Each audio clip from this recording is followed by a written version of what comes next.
Before we begin, viewer discretion is strongly advised. This video is for educational and entertainment purposes only. Please exercise caution while watching. The courtroom fell silent as the judge called the next witness.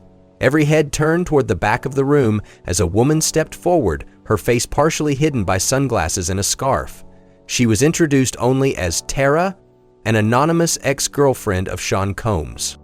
Tara's testimony was not just about one night or one location. It was about a pattern of behavior that she claimed defined her relationship with Combs and left her scarred. Her testimony was centered on allegations of coercion, manipulation, and secret gatherings that she says took place in hidden spaces. What she witnessed in Diddy's basement, she told the jury, changed her life forever. Tara began her testimony by introducing herself to the jury. She was a former event planner who met Combs in 2014 at a private party in New York City. She was 26 years old, trying to build a career in the entertainment industry, and Combs was charming and attentive. "He made me feel special," Tara told the court. He said he saw potential in me and wanted to help me succeed. They started dating soon after, and for the first few months, Tara said it felt like a dream. She was invited to exclusive events, given expensive gifts, and treated to a lifestyle she had never experienced before. Tara's words began innocently enough, but soon revealed a much darker truth. She said the IR relationship changed not long after. She said Combs became controlling almost immediately. "He told me what to wear, who I could talk to, even what I could post on social media," she testified. "If I did not do what he wanted, he would get upset, and I would feel like I was disappointing him." Tara said Combs paid for her apartment in Miami, but the lease was in his name, so she could not make decisions about her own home. He gave her a monthly allowance, but his team monitored every purchase she made. "It felt like I was working for him," she said. "I had to be available whenever he called, no matter what time it was or what I was doing." She described feeling like she was on call 24/7 and was expected to drop everything if Combs wanted her to attend an event or meet him somewhere. She recalled one night in early 2015 when Combs called her at 2 a.m. to come to his hotel in Los Angeles. "I was tired, but he said he needed me there," Tara testified. "When I got there, he was angry because I did not wear the dress he had sent me. He said I embarrassed him." She said incidents like this happened frequently, where Combs would criticize her appearance or behavior if she did not follow his instructions exactly. Tara told the jury that Combs also controlled her career. She wanted to grow her event planning business, but he insisted she work only on projects he approved. "He said he would get me big clients, but only if I did things his way," she said. When she tried to take a job with another company, Combs told her it was not the right fit and made her cancel the contract. "I felt like I had no choice," she testified. "It was my whole world, and he made sure I knew it." Her testimony painted a picture of a relationship where she felt trapped. "I thought I was in love with him at first," she said, her voice breaking, "but it was not love. It was like I was his prisoner, but with nice clothes and a fancy apartment." However, her testimony did not stop there. What she said next revealed a more terrifying side of her experience. Tara described a night in 2015 at Combs' Miami home. She had been dating him for about a year, and he invited her to what he called a special event. Tara thought it would be a small gathering, maybe with music industry people or close friends. Instead, she said Combs led her through the house to a staircase that went down to a lower level. "It was not like any basement I had ever seen," she testified. "The walls were painted black, there were mirrors everywhere, and the lights were dim and red. It felt like a secret club, but it was too quiet, too strange." She described the room as having luxurious velvet couches, a small bar in the corner, and what she called equipment that made her feel uneasy: ropes, cuffs, and cameras set up on tripods. "I asked him what it was for, and he just said, 'You will see,'" Tara recalled. She said the atmosphere felt heavy, like something was about to happen that she was not prepared for. Tara testified that soon after she arrived, a small group of people entered the room, about 6 or 7, mostly young women and a few men she did not recognize. Some were wearing masks, and others had on robes like they were at a spa, she said. "I did not know who they were, and no one was talking." She said Combs handed her a drink and told her to loosen up. The drink tasted sweet but strong, and within minutes she felt lightheaded and warm, like she was floating. Then Tara said Combs asked her to perform sensually with another woman in the room. He said it was part of being close to him, she testified. He told me I had to show I was loyal, that this was how things worked in his circle. Tara said she hesitated, feeling scared and confused. She told the jury she did not want to do it, but Combs' tone changed. He looked at me like I was disappointing him, she said. He said, "You want to be in my world, don't you?" I felt like I could not say no. Tara testified that she went along with it, engaging in the performance with the woman while Combs and a few others watched. "It felt like someone else was in my body," she said, her voice trembling. "I did not want to be there, but I did not know how to leave." She said the session lasted for hours and Combs kept giving her more drinks that made her feel lightheaded. "I could not think straight," she told the court. "Everything was blurry and I just did what he told me." When it was over, Tara said she woke up the next morning in a guest bedroom upstairs. She had no memory of how she got there or what happened in the final hours of the night. "I felt sick and sore," she testified. "I had bruises on my arms and I did not know where they came from." When she asked Combs about it, he laughed and said, "You had a good time, didn't you?" That's how we roll. Tara said she felt ashamed and scared, but Combs acted like it was no big deal. That night, Tara told the jury was the first time she realized the basement was not just a place, it was a symbol of Combs' control over her. She said it was the start of a pattern that would define their relationship for the next 2 years. Tara's testimony continued with detailed accounts of other basement sessions that she said happened between 2015 and 2017. She told the court that these events were not always in the Miami basement. Sometimes they took place in hotel suites, rented villas, or even a yacht off the coast of Miami. But the setup was always the same, a private, dimly lit space with red lights, mirrors, and camera. It was like he had a blueprint, she testified. Every place felt like that first basement, like it was designed for the same thing. One session she described took place in 2016 at a hotel in New York City. Combs took her to a penthouse suite, but instead of a party, he led her to a smaller room off the main area. It had black walls, red lights, and mirrors, just like the basement, Tara said. There was a table with bottles of oil and what looked like chains on the wall. She said she saw at least 2 cameras set up and Combs told her they were for security, but she noticed one was pointed directly at the center of the room where the activity would happen. Tara testified that Combs gave her a pill that night, saying it would help her relax. She took it thinking it was something clean, but soon felt dizzy and out of control. "My body felt heavy, like I could not move if I wanted to," she said. She told the jury that Combs directed her to engage in sexual acts with another woman and a man she did not know, while he and 2 other men watched. "They were just sitting there, like it was a show," she said. "I felt like an object, not a person." She said the session went on for hours, and she was given more drinks that left her disoriented.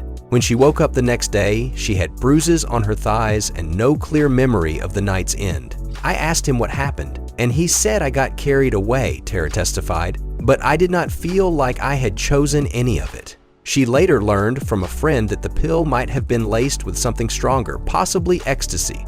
"I did not know what I was taking," she said. "I trusted him, and he used that against me." Another session Tara described happened in 2016 on a yacht in the Bahamas. She said Combs invited her for what he called a private getaway, but when she arrived, she was taken to a lower deck that felt like the basement all over again. "It was dark, with red lights and mirrors," she said. "There were couches and a bar, and I saw cameras set up." Tara said a small group of people arrived, some in masks, and Combs gave her a drink that made her brain feel foggy. That night, she testified, Combs asked her to entertain 2 women while he watched. He said it was a special night, that I was special, she recalled, but I did not feel special. I felt trapped. She said she went along with it because she was afraid of losing her apartment and her livelihood. "He made it clear that everything I had came from him," she told the jury. "I thought if I said no, I would be out on the street." Tara said she participated in at least 5 of these sessions over 2 years, each one leaving her feeling more ashamed and powerless. She told the court that Combs always had drugs available, pills, powders, or drinks that made her feel out of control. "I would wake up not knowing what happened," she said. "Sometimes I would have marks on my body, and he would say I was clumsy or I partied too hard." Tara also described what she called the rules of the basement sessions, a set of unspoken but strictly enforced expectations that she said Combs imposed on her during these events. She told the jury that these rules were never written down, but they were made clear through Combs' words, actions, and the way he reacted when she did not follow them. It was like a game I did not know how to play, Tara testified, but I learned fast because I had to. She said the most important one was silence. He told me what happened in the basement, stayed in the basement, Tara recalled. He said it was our secret, that it made us closer. She testified that Combs emphasized this before every session, often pulling her aside to remind her not to talk about it with anyone, not even close friends. The fear of breaking these rules have stayed with her since then. Even now, I am careful about what I say or who I trust, she testified. I am scared he will find out I am talking and make me pay for breaking his rules. A deeply disturbing part of Tara's testimony was her description of cameras at these sessions. She said she saw cameras at every event, usually on tripods or mounted on walls. They were not hidden, she testified. They were right there with red lights blinking. She said Combs told her the cameras were for security or to capture the vibe, but she grew suspicious over time. During one session in 2015, Tara said she noticed a camera pointed directly at the couch where she was with another woman. I asked him why it was on, and he said it was for his personal collection, she told the jury. He laughed, but it did not feel funny to me. Tara said she was terrified that those recordings still exist and could be used against her. I did not sign up to be filmed, she said, her voice shaking. I did not even know what was happening half the time. Tara told the jury that the cameras made her feel like she could never escape. Even when I was not in the room, I knew he had those videos, she said. It was like he owned me forever. She said she asked Combs to delete the footage, but he brushed it off, saying, "Don't worry, it is safe with me." The presence of cameras, Tara said, was a constant reminder of Combs' control. It was not just about what happened in the moment, she testified. It was about knowing he could use those recordings to keep me quiet. I felt like I would never be free. She told the court that she stopped asking about the cameras after a while because Combs would get angry. He would say, "You don't trust me," she recalled, but it was not about trust, it was about fear. Tara told the court that she felt ashamed after every session. "I would look in the mirror and not recognize myself," she said. "I felt like I had lost who I was." She said Combs would act like nothing was wrong, complimenting her or giving her gifts after the sessions. He would buy me a necklace or a dress and say, "See, I take care of you," she testified. But it did not feel like care, it felt like payment. Tara's testimony became deeply emotional as she described the toll these experiences took on her. She said the basement sessions left her with nightmares that still haunt her. "I would wake up sweating, seeing that red light from the cameras," she testified. "I would dream I was back in that room and I could not get out." She told the jury that she started having panic attacks in 2016, often triggered by small things like dim lighting or the smell of certain drinks. She described one panic attack that happened in 2017, months after a basement session. "I was at a club and they had red lights," she said. "I started shaking and could not breathe. I had to leave." Tara said she tried to talk to Combs about how she was feeling, but he dismissed her. "He said I was being dramatic, that I needed to toughen up," she testified. "But I was not being dramatic. I was falling apart." She described feeling isolated during their relationship. Tara said Combs did not like her talking to friends or family about their relationship. "If I told someone I was upset, he would find out," she said. "Once I told a friend I did not like the parties, and he cut me off from her. He said she was not good for me." Tara said she felt like she had no one to turn to, which made it harder to leave. Tara's testimony also covered her attempts to break free from Combs' control. She said she tried to distance herself in 2016 after a particularly disturbing basement session. "I told him I did not want to do those nights anymore," she testified. He got quiet and said, "You don't get to decide that." She said Combs stopped paying her rent for a month, leaving her scrambling to cover it. "It was his way of showing me I could not leave," she said. She described another attempt in 2017 when she told Combs she wanted to move back to her hometown. "He said I would regret it," she testified. "He told me no one else would hire me, that I would be nothing without him." Tara said she felt trapped, knowing that Combs controlled her apartment and her income. "I did not have anywhere to go," she said. "I felt like I was stuck forever." In 2018, when Diddy met a new girl that caught his fancy, he broke up with her and told her she could leave. But the emotional weight of the basement session stayed with Tara long after she stopped dating Combs. "I don't trust people anymore," she testified. "I don't feel safe in relationships. I'm always waiting for the moment someone takes control away from me." Tara also testified that the fear of those videos being released has haunted her for years. "I still have nightmares about it," she said. "I'm scared they will get out and ruin my life. I kept thinking he would use them against me," she said. "Every time I applied for a job or met someone new, I was scared those tapes would come out." Tara said she contacted Combs in 2019, begging him to destroy any footage he had. He said, "Don't worry, it is handled," she testified. "But I did not believe him. I still don't."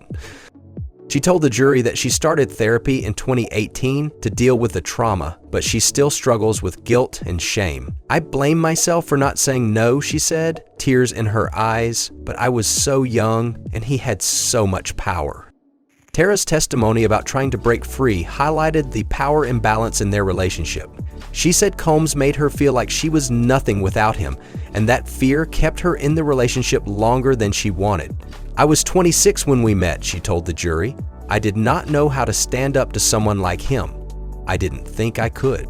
The basement Tara described, whether it is a literal room in Miami or a hotel suite in New York, is an unforgettable image. It is not just about the physical space, it is about what it represented to her, a place where she lost her sense of self.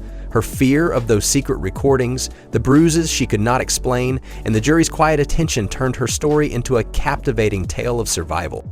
This moment was not just about one woman or one room. Tara's courage, delivered through her anonymous voice, stood as a beacon, daring to expose a truth she says cost her years of peace. Whether the jury believes every word or not, her testimony has shifted the trial already thick with tension. Do you think the jury see her as a survivor or question her story? Share with your friends and keep it respectful. This is heavy. If you are interested in this trial, hit that like button, subscribe, and stay tuned for updates.